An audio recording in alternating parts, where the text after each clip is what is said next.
그냥 마음이 행복하고 즐겁죠? 네. 저도 그냥 보고 싶어 죽겠어요.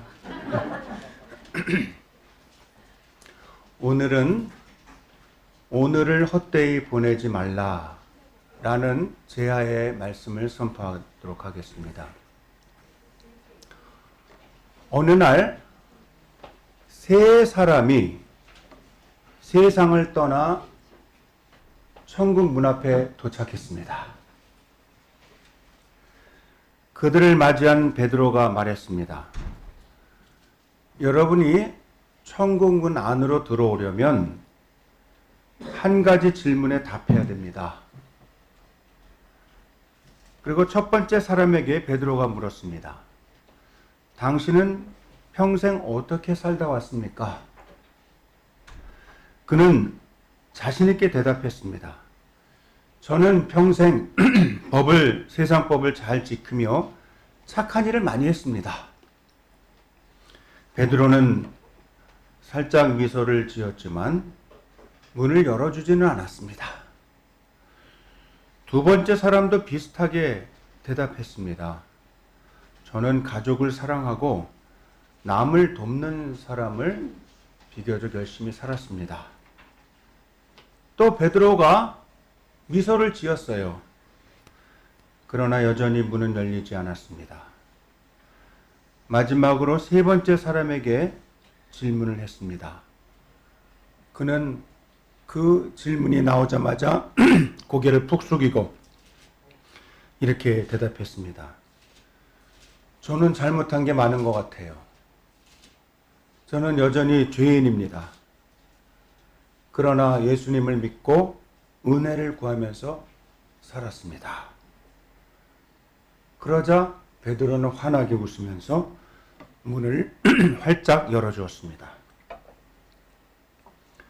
저는 오늘 우리의 주인이신 또 우리의 창조주이신 하나님께서 예수 그리스도를 통하여 우리 모습이 한없이 가볍고 또 타락했으며 변덕스러움에도 불구하고 우리를 위해 세상에 예수님을 보내주시고 또 가장 위대한 사랑으로 우리를 건져주신 이야기를 여러분과 나누고자 합니다. 피조물인 인간이 하나님 앞에서 품을 수 있는 가장 가치 있고 소중한 마음은 창조주 하나님을 경외하고 사랑하며 말씀에 반응하는 겁니다. 이 시간 하나님의 말씀 앞에 서신 여러분 모두에게 삼위 하나님 앞에서 그분의 임재 앞에서 겸손한 영, 배우고자 하는 마음, 순명의 자세로 살겠다는 각오가 다시금 새로워지시기를 간절히 바랍니다. 아멘. 우리가 다 아는 것 같아도 또 어떤 때는 너무나 당연하기에 잊고 사는 신앙의 핵심을 함께 짚어보기를 원하는데요. 성도 여러분들께서 말씀을 들으면서 같이 되뇌이셔서 각자의 신앙을 단단하게 다지는 기회를 삼으시기를 바랍니다. 하나님은 우리의 아버지이십니다. 아버지 하나님은 자식인 우리를 긍휼히 여기십니다. 여러분, 아무리 부족한 부모라도 그 부모의 마음이 심각하게 망가지지 않았다면, 병이 들지 않았다면 그 사람은 자신의 자식의 필요를 늘 살피며 살아갑니다. 어찌 보면 자식의 눈치를 봅니다. 자식이 무엇이 필요한지, 또 무엇에 마음을 쓰면서 살아가는지, 또 그 자녀에게 무엇이 부족한지, 또 그 자녀가 어떤 일에 관심을 가장 많이 기울이는지, 무엇에 늘 마음을 쓰고 살아나가는지 그 자녀의 그 눈길을, 그 마음을 늘 신경을 쓰면서 부모는 살아가면서 관심을 갖고 기도하게 되어 있습니다. 또 어떤 때는 자녀가 조금 아플라 치면 내가 차라리 아픈 게 낫지. 자녀가 아프다고 하면 우리가 먹는 밥도 밥이 맛이 없고 우리의 행복감은 최저로 떨어집니다. 또 부모인 내가 부족한 게 좀 낫지. 자녀가 뭐가 결핍되었고 힘들다고 하면 부모인 우리는, 또 저는 하루 종일 자녀 생각에 아무것도 손에 잡히지 않습니다. 우리의 아버지이신 하나님은 자녀인 우리의 삶에 지극히 많은 관심을 기울이시며 우리의 일거수일투족에 온갖 정신을 다 기울이십니다. 하나님은 우리의 아버지이십니다. 그걸 믿으세요? 그러므로 하나님을 늘 생각하면서 하나님 아버지의 마음을 늘 기쁘시게 해드리려고 최선을 다하는 것이 자녀된 우리로서 무척 중요합니다. 하나님이 기뻐하시는, 또 가장 기뻐하시는 사람은 어떤 사람일까요? 하나님은 무엇보다도 그 자녀가 하나님을 가장 경외하는 그런 마음을 가진 자녀를 가장 기뻐하시고 긍휼히 여기십니다. 한번 마음속으로 이렇게 얘기해 보세요. 아버지 하나님, 당신을 경외합니다. 아버지를 경외합니다. 아버지를 순종하기 원합니다. 인생을 내 마음대로 결정하고 시간을 보내며 살지 않고 하나님 아버지를 경외하면서 하나님 아버지의 마음을 늘 살피고 기쁘시게 해드리려고 최선을 다하는 여러분들 다 되실 수 있기를 바랍니다. 하나님은 우리를 만드신 분이시기 때문에 우리의 체질을 아십니다. 우리의 체질. 우리는 근본적으로 다 하나님께서 만드신 피조물이기 때문에 하나님께서 우리의 안과 밖을 다 아세요. 우리의 이 체질, 우리의 몸이 어떻게 구성되었는지, 시작이 어떻게 되었는지, 끝이 어떻게 될지, 또 우리의 체질뿐만 아니고 이 체질이요, 크게 말하면 프레임인데요. 이거는 공동 번역에서는 천체로 얘기했어요. 하나님 우리의 체질을 안다 그랬잖아요. 그 체질이 다 풀어진다 그랬잖아요. 그 천체라고 얘기했고, 또 새 번역에 보면 원소라는 말까지 썼습니다. 하나님은 우리를 먼지를 모아서 당신의 영을 불어넣어서 우리 자녀들인 사람을 만드신 겁니다. 하나님은 우리의 체질을 다 아시고 우리가 얼마나 연약한 존재인지도 알아요. 여러분, 최근에 제가 아주 사랑하는 친구가 설암에 걸렸어요. 저한테 가끔 전화할 때마다 혀가 이렇게 따끔거려, 아파. 그래서 그럼 너 빨리 약국 가서 혀에 이 바르는 약을 사서 좀 발라라. 말을 안 들어요. 근데 좀 있더니 따끔거리는 게 아니고 그냥 아파서 못 살겠다는 거예요. 너 빨리 병원 가서 진단을 해라. 조직을 띄워서 검사해보니 설암이에요. 혀를 거진 다 잘라냈습니다. 제가 요즘에 너무 의사분들이 부족하잖아요. 그래서 백방으로 알아봐가지고 아산병원에 이 설암 수술을 제일 잘하신다는 분을 알아봐서 어떻게 수술을 잘 했어요. 조금 퍼진 것 같아요. 30번을 방사선 항암을 받아야 된다는 거예요. 열흘이 지났어요. 지난 금요일 날 11일차 끝났어요. 이제 19일 정도 남았습니다. 근데 월, 화, 수, 목, 금만 하니까 그게 3주가 넘는 거예요.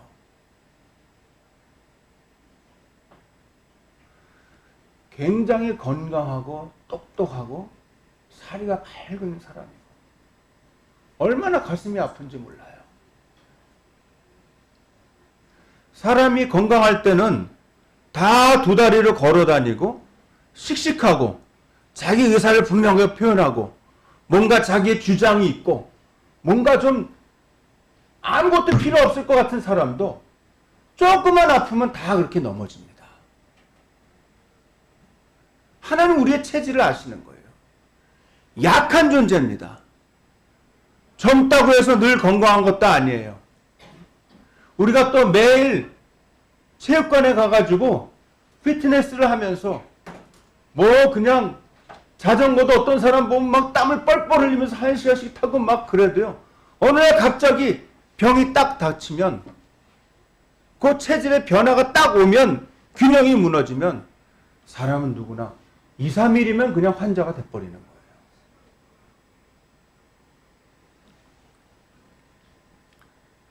그리고 건강한 사람도 육신을 70년 이상 쓰다 보면 그때서부터는 고장이 나는 거예요. 제가 볼 때 한 60년만 써도 고장 나는 것 같아요. 제 경험으로 보면. 연약해지기 쉽습니다.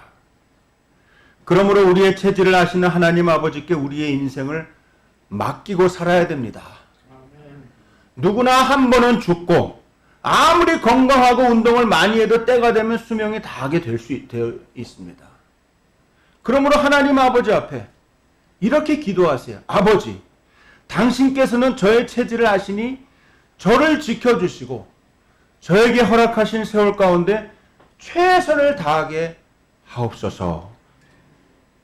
그렇게 기도하는 인생을 살아야 합니다.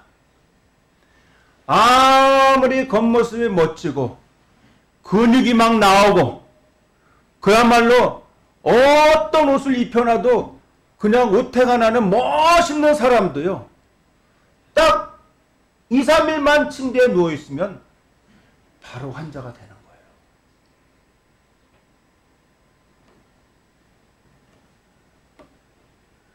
그리고 더 중요한 것은 인간이 자신의 마지막 때를 가늠할 수 없도록 하나님이 만드셨다는 데 있습니다.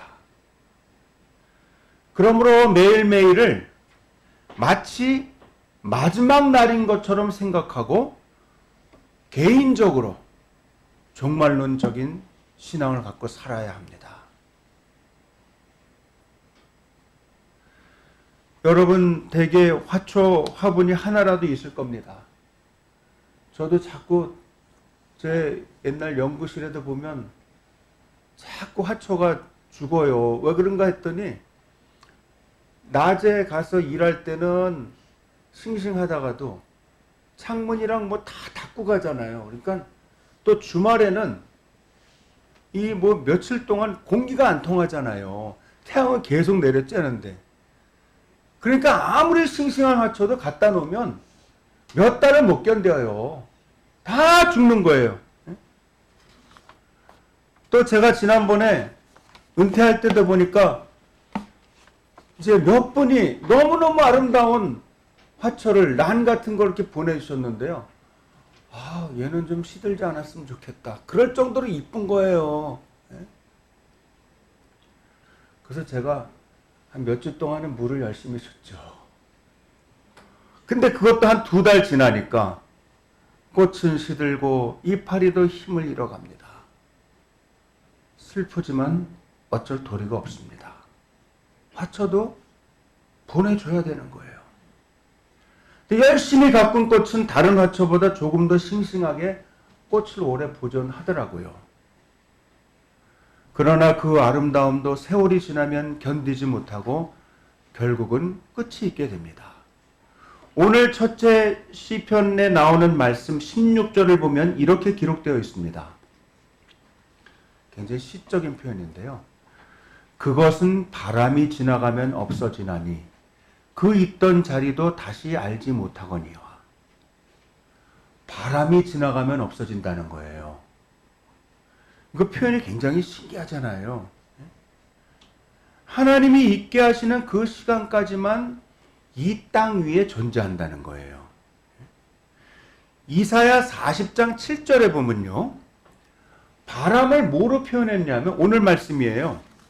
거기 보면 뭐라고 표현하냐면 푸른 마르고 꽃이 시들면 여호와의 기운이 그 위에 불미라. 아니 여호와의 기운이 그 위에 부는데 왜 푸른 마르고 꽃은 시드는 걸 그 비유를 드냐 말이에요. 여호와의 기운이 오면 말랐던 것이 다시 살아나고 시들었던 꽃이 다시 피어나야 된다고 해야 표현이 맞을 것 같은데 여호와의 기운이 그 위에 부는데 그래도 푸른 마르고 꽃이 시든다는 거예요. 그러니까 뭐냐면 하나님의 섭리 안에 하나님의 시간표 안에 우리 사람이 다 들어있다는 것을 의미하는 겁니다. 그 이후에는 하나님과 함께 영원한 하늘나라에서 살게 되는 겁니다. 그러므로 우리가 그러면 어떻게 살아야 되는지를 다시금 생각해야 되는데 제가 오늘 설교의 제목을 존 파이퍼 목사님의 이 책에서 빌려왔어요. 크게 누가 되지 않을 것 같아서 빌려왔어요. 이분이 오늘을 헛되이 보내지 말라는 책의 부제를 이렇게 잡았어요. 안개와 같은 인생, 주를 위해 소중하게. 한번 따라해보세요. 안개와 같은 인생, 주를 위해 소중하게. 이 책은 또 이 말씀에서는 우리가 누구인지를 알고 자기를 경외하는 자에게 여호와께서는 긍휼을 베푸시고 인자하심을 베푸시고 그 인자하심은 영원부터 영원까지 이르고 그 자손의 자손까지 이른다 그랬어요. 신앙은 계속 연결되는 겁니다. 그리고 만일 하나님의 자녀가 그 하나님의 언약을 지키고 그의 법도를 기억하면서 행하면 하나님은 그를 축복해주고 기뻐하신다고 약속하신 겁니다. 사랑하는 성도 여러분, 말씀을 기억하고 여러분의 삶의 토대를 삼고 인자와 긍휼을 기둥으로 삼으며 하나님의 언약과 법도를 충실하게 지키는 여러분들 다 되실 수 있기를 바랍니다. 아멘. 그렇게 살면 여호와께서 그의 보호자를 하늘 위에 세우시고 그의 왕권으로 만유를 다스리심을 체험하며 살 수 있게 된다고 시편 104편 말씀에 그렇게 약속해 주셨어요. 그러면 우리가 집중해서 초점을 맞춰야 되는 것은 뭘까요? 이사야 40장 6절에서 8절까지 말씀을 한번 펴보세요. 이사야 40장 6절에서 8절인데요. 같이 한번 읽으시겠습니다. 시작. 말하는 자의 소리여 이르되 외치라. 대답하되 내가 무엇이라 외치리까 하니 이르되 모든 육체는 풀이요 그의 모든 아름다움은 들의 꽃과 같으니 풀은 마르고 꽃이 시들면 여호와의 기운이 그 위에 불미라. 이 백성은 실로 풀이로다. 풀은 마르고 꽃은 시드나 우리 하나님의 말씀은 영원히 서리라 하라. 아멘. 모든 육체는 풀과 같고 아름다움은 들의 꽃과 같은데 풀이 마르고 꽃이 시드는 이유는 아까 말씀드린 것처럼 여호와의 기운이 그 위에 불기 때문에 그렇다는 거예요. 그게 하나님의 섭리라는 거예요. 하나님의 뜻이라는 거예요. 이 땅에 영원히 아무도 존재할 수 없습니다.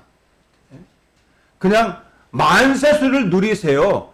우리가 그렇게 덕담으로 얘기하지만 우리는 다 알고 있어요. 어느 때가 되면 하나님 앞에 간다는 것을. 모든 것은 다 유한하고 결국은 다 없어지지만 하나님의 말씀만이 영원히 선다는 것이 오늘 말씀의 핵심입니다. 그렇기 때문에 우리는 늘 매일 밥을 먹으면서 살듯이 하나님의 말씀을 먹고 하나님의 말씀을 우리 마음에 품고 살아야 합니다. 이건 똑똑한 사람이라면 반드시 지킬 거예요. 왜? 우리 육신은 다 후패해지지만 하나님의 말씀은 영원히 선다고 분명히 말씀하셨기 때문에 그래요.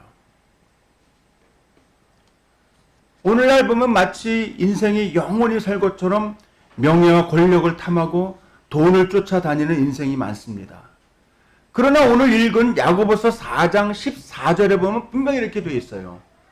너희가 내일 일을 알지 못하는도다. 너희 생명이 무엇이냐? 너희는 잠깐 보이다가 없어지는 안개니라. 모든 인생은 하나님 앞에서 잠깐 보이다가 없어지는 안개와 같음을 꼭 기억해야 됩니다. 영원히 살 것처럼 그렇게 처신하면 안 돼요. 조금 높은 곳에 우리가 올라가 보면 뭐 꼭 등산까지 안 해도 돼요. 저는요 가끔 학교 앞에 롯데월드만 지나가도 그 높아서 그런지 가끔 구름이 이렇게 중간에 걸렸다가 해가 나잖아요. 그러면 또 싹 사라져요. 그러면서 우리 인생이 저런 산등성에 걸리는 안개처럼 또 구름처럼 사라지는 거지. 그렇게 생각을 하게 됩니다. 그런데 여기에서 반전이 있습니다. 야고보서의 말씀은 이생의 자랑에 목을 매는 사람들에게 주시는 경고의 말씀인데, 하나님의 자녀는, 잘 들으세요, 안개처럼 사라지는 존재가 아닙니다. 근데 또 다른 면으로 보면 하나님을 인정하지 않는 이들도 덧없이 사라지는 존재가 아닙니다. 인생은 결국 마지막 순간에는 하나님의 친구로 영원히 존재하든지 아니면 하나님의 원수로 영원히 존재하게 됩니다. 천국과 지옥은 우리 인생에게 주어진 결국의 종착지가 됩니다. 그냥 한번 교회에 다녀보는 게 아니에요. 그냥 한번 신앙생활 게임처럼 한번 해보는 거지 아니다 이거예요. 하나님의 아들 예수 그리스도를 믿는 사람은 천국에서 영원히 살게 되고, 하나님의 아들을 믿지 않는 사람은 지옥에서 영원히 살게 되는 겁니다. 그때는 또 다른 선택지가 없어요. 또 다른 종착점이 없습니다. 무슨 연옥이니 그런 거 없는 거예요, 여러분. 요한일서 5장 11절에서 13절까지의 말씀을 한번 같이 찾아보십시오. 너무나 중요해서 그래요. 요한일서 5장 11절에서 13절까지의 말씀입니다. 꼭 찾아보세요. 제가 여러분이라면 거기다가 동그라미를 치든지 줄을 치든지 그렇게 할 거예요. 이거 너무나 중요한 키 버스이기 때문에 찾아보세요. 또 시작. 또 증거는 이것이니 하나님이 우리에게 영생을 주신 것과 이 생명이 그의 아들 안에 있는 그것이니라. 아들이 있는 자에게는 생명이 있고 하나님의 아들이 없는 자에게는 생명이 없느니라. 내가 하나님의 아들의 이름을 믿는 너희에게 이것을 쓰는 것은 너희로 하여금 너에게 영생이 있음을 알게 하려 함이라. 아멘. 393페이지예요. 요한일서 5장 11절에서 13절까지의 말씀이에요. 요새는 우리가 핸드폰으로 많이 하기 때문에 종이 성경이 잘 안 찾아질 수 있어요. 포기하지 말고 끝까지 찾으세요. 왜냐하면 이거는 일종의 게임이 아니기 때문에 믿느냐 안 믿느냐는 너무나 확연한 겁니다. 사랑하는 성도 여러분, 오늘을 헛되이 여기지 말고 다 지나가고 죽으면 끝나는 것인데 무슨 애를 쓰냐고 인생을 염세적으로 보든지 너무 가볍게 여기지 않으시기를 바랍니다. 아멘. 그건 정말 나중에는 큰 화를 자초하게 되는 거예요. 나 매주 새바람교회 갔는데, 아니 가끔은 부모님 뵈러 손주도 보여주러 왔는데 그때 말씀 들은 거 내가 그때 기억하고 진짜 믿을 걸. 나중에 정말 크게 후회하게 됩니다. 주님의 당부를 귀담아 들으시기를 바랍니다. 사랑하는 자녀들아, 오늘을 헛되이 보내지 말라. 기도하겠습니다.